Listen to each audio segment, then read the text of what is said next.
Muitos de vocês nos perguntam como fazemos para dar conta aí de uma horta como essa, ou dizem que gostariam de ter uma horta, mas não tem tempo para dedicar a ela. E se for bem organizado, não é preciso tanto tempo assim. Então, no vídeo de hoje, nós vamos trazer aí 7 passos que precisam ser aí executados todos os dias, 7 passos ou 7 tarefas, para que vocês também possam ter uma horta produtiva. Esse é o canal Ser Sustentável, eu sou a Vivi. E eu sou o Bruno. E vamos direto aí para começar nossos passos para uma horta produtiva. O primeiro passo que a gente precisa fazer todos os dias é regar a nossa horta. Ah, mas choveu a semana inteira, não precisa regar a horta em si. Se não precisa regar a horta, precisa regar as mudas que ficam aqui protegidas porque não podem receber chuva o tempo todo. Então, rega é algo que a gente tem que fazer diariamente. Quando não está chovendo, que é o mais comum por aqui, nossa região não é de muita chuva, aí nesse caso a gente precisa regar a horta toda. Não só regar as mudas, mas também os vasos, né? Sim, exatamente, porque muitas vezes tá chovendo e os vasos não molham adequadamente, principalmente se eles são vasos menores, não cai muita água dentro deles.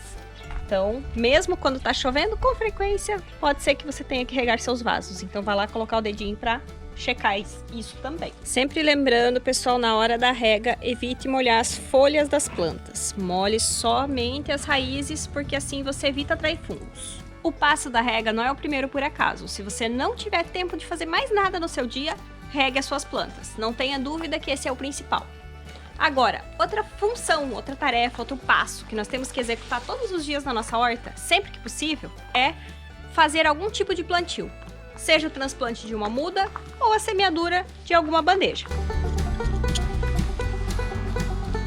Pode parecer que plantar uma mudinha por dia é pouco, mas se você fizer isso com o tempo, ao longo de 7 dias, por exemplo, você vai ter plantado 7 mudas. Ao longo de 30 dias, 30 mudas. É algo que é um pequeno trabalho, mas que somando vai dando resultado.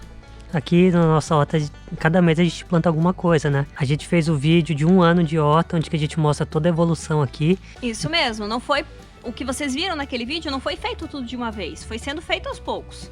E com exceção da preparação dos canteiros, que é um trabalho um pouco mais demorado e que a gente costumava fazer nos finais de semana, os demais trabalhos, plantios, manutenção, a gente foi fazendo ao longo da semana. E olha que durante a semana a gente tem só meia horinha por dia no final do dia para vir aqui trabalhar na horta. Então tem que ser um tempinho bem aproveitado. Mas somado ao longo do tempo, por exemplo, a semana tem 7 dias, meia hora por dia, né? Você tem aí 3 horas e meia trabalhada por semana. Acaba dando resultado. Vocês acham que não, mas no final de uma semana você já vê o tamanho da diferença. E o bom é que quando você planta com frequência, você sempre tá colhendo, né? Sim, exatamente. O segredo para estar sempre colhendo é estar sempre plantando. Porque as plantas têm um ciclo e a gente estando sempre plantando, elas estão sempre se renovando. Então a gente tem aqui, ó, por exemplo, olha o tamanho que está o brócolis maior aqui, que já está plantado há mais tempo. Agora a gente está plantando um menorzinho. Porque quando aquele lá a gente já tiver colhido, esse aqui vai estar mais ou menos do tamanho daquele lá. E assim a gente precisa ir fazendo com todas as plantas. O terceiro passo que a gente precisa fazer um pouquinho todos os dias é arrancar as plantas espontâneas, as chamadas ervas daninhas. Porque se a gente deixar, vai se alastrar, elas vão competir por nutriente com as nossas plantas. E se você tiver que fazer todo esse trabalho de uma vez só, fica pesado. Agora, se todos os dias você pegar 5 minutinhos para fazer ali delimita um pedacinho. Hoje eu vou fazer esse pedacinho aqui. Vai lá e tira. E aproveito para reforçar uma dica que a gente já deu em inúmeros outros vídeos. A gente sempre usa nos nossos canteiros essas coberturas secas aqui, feita de grama seca, de serragem. Essa aqui é grama no caso. Ela evita que nasça, certo? Pode ver que só nasceu os matinhos perto dos pezinhos de alho, não nasceu tanto no meio do canteiro.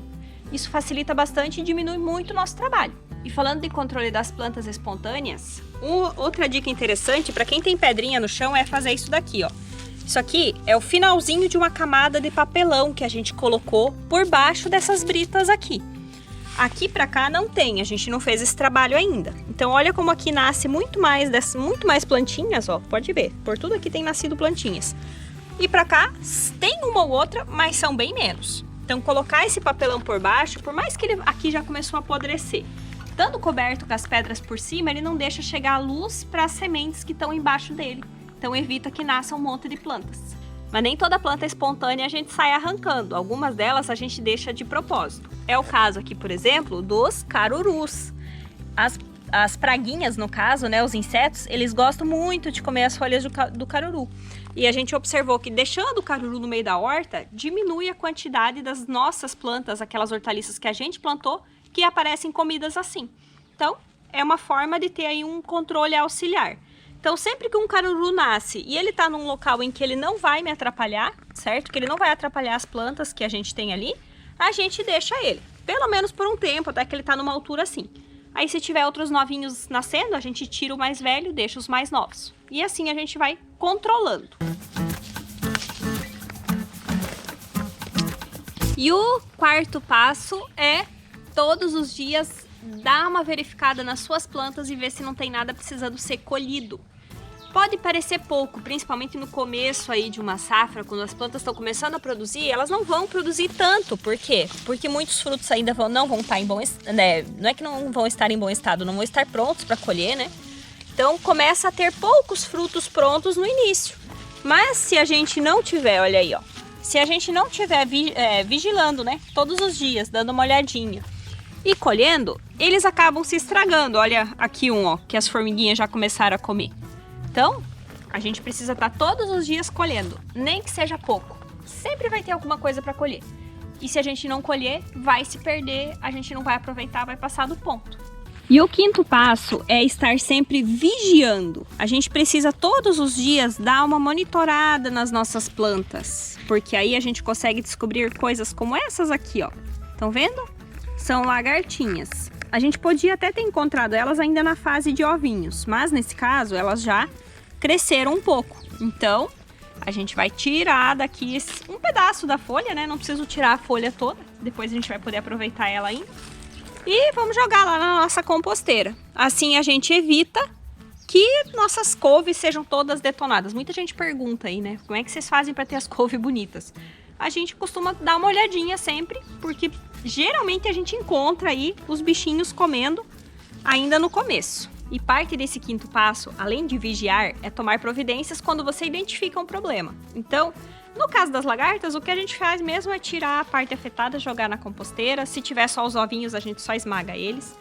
Mas em outras situações, vamos dizer que o problema são insetos se proliferando muito, que é o que a gente tem tido aqui. O que a gente está fazendo? A gente tentou usar desde óleo de ninho e vários outros inseticidas naturais para controlar. Não vimos tanto resultado assim, ajudou um pouco, mas dá bastante trabalho. E estudando, vimos que a gente precisa melhorar mais a nutrição do solo para que as plantas se tornem mais fortes e, consequentemente, menos atrativas para os insetos. E é nisso que a gente está trabalhando agora. Mas se o problema que você identificar, por exemplo, for relacionado a fungos, você está vendo fungos começarem a se desenvolver nas suas plantas, aí é bem importante você fazer uma calda bordaleza para aplicar, ou aquela que você faz diluída com leite e água e aplica também. Tem vídeo no canal, vou até deixar linkado no card final para vocês, quem quiser ver lá, com 3 receitinhas para controle de fungos muito efetivas. E o sexto passo é todos os dias fazer pelo menos um trabalhinho na horta, que pode ser algo pequeno, como esse que vocês viram eu fazendo aí no começo, que foi fazer a contenção dessa couve, a condução dela para ela não ficar tão caída em cima dos morangos. Um trabalhinho por dia, a mesma história do plantio, vai somando e vai resultando em uma grande quantidade. Esse um trabalho por dia pode ser a poda de um pé de tomate, não importa quantos você tenha. Se você podar um por dia, você vai avançando e vai aos poucos fazendo tudo o que você precisa fazer.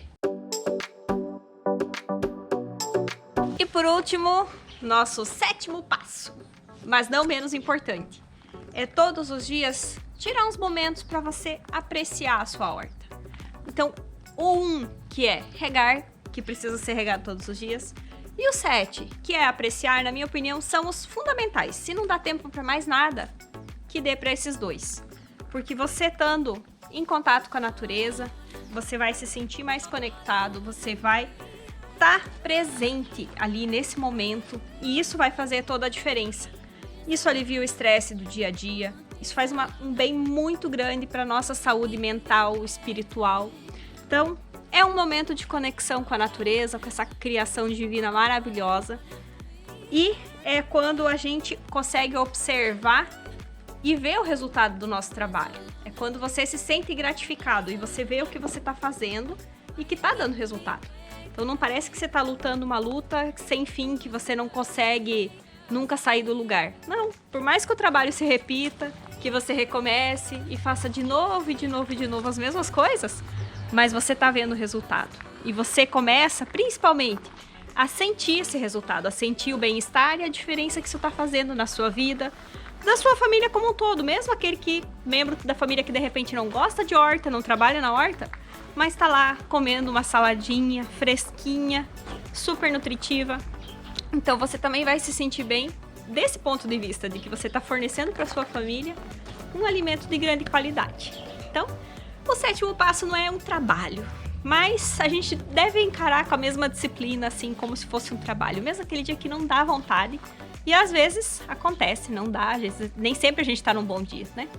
Às vezes quando eu tô meio estressado, eu saio um pouquinho lá da minha área de trabalho, venho aqui, vejo essas plantas, já dá uma calmaria. Isso. E realmente isso daqui é bem poderoso mesmo. É muito bom. É muito bom. Quando eu posso, né, quando dá um intervalinho do trabalho, eu venho aqui, descarrego um pouco a energia, mexo um pouco nas plantas e muda meu bem-estar, né, meu humor. Com certeza, faz toda a diferença.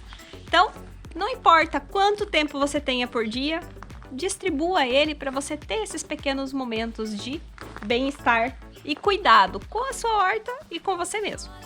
Diz um antigo ditado chinês, se não me engano, é oriental, não lembro se é chinês, mas que não tem melhor adubo para uma planta do que a sombra do jardineiro. Então, para a horta, de fato, não tem melhor adubo do que a gente estar todo dia aqui olhando, vendo, fazendo alguma coisinha. E pra gente também, pro nosso espírito, não tem melhor adubo, né, melhor alimento do que a gente estar em contato direto com a natureza. Essa é a nossa essência e a gente tá muito desconectado disso. Precisamos voltar. Enfim, isso aqui já tá virando palestra motivacional e não era essa a intenção do vídeo. Quando ela começa a falar das plantas, ela se empolga bastante e vai longe. Enfim, pessoal, espero que vocês tenham gostado, que esse vídeo tenha colaborado aí para vocês poderem se organizar, colocar em perspectiva e quem sabe aí, para você que não começou ainda a sua horta, tirar esse projetinho tão importante do papel, que não é só um projetinho não, é um projetão, independente do tamanho que vai ter a sua horta aí. Se a gente conseguiu construir tudo isso daqui, você que está assistindo também consegue. Com toda certeza. Basta botar a mão na terra. Isso aí. E para quem não viu, então eu falei que ia deixar o vídeo dos fungos ali no final, né? Vou deixar também o do 1 ano de horta. Vamos deixar os dois cards aí para vocês poderem dar uma olhadinha. E espero que inspire e motive vocês a começarem, tá certo? Quem não for inscrito, se inscreva, deixa o like, vocês já estão acostumados, né? Conte-nos as suas experiências também nos comentários, que a gente ama ler. É um outro alimento para nossa alma, é ler os comentários dos vídeos. A gente não consegue responder todos, mas nos esforçamos para responder o máximo que a gente consegue, tá bom? Mas a gente lê todos. Abração, pessoal. Um abraço, galera. Tchau, tchau. Tchau.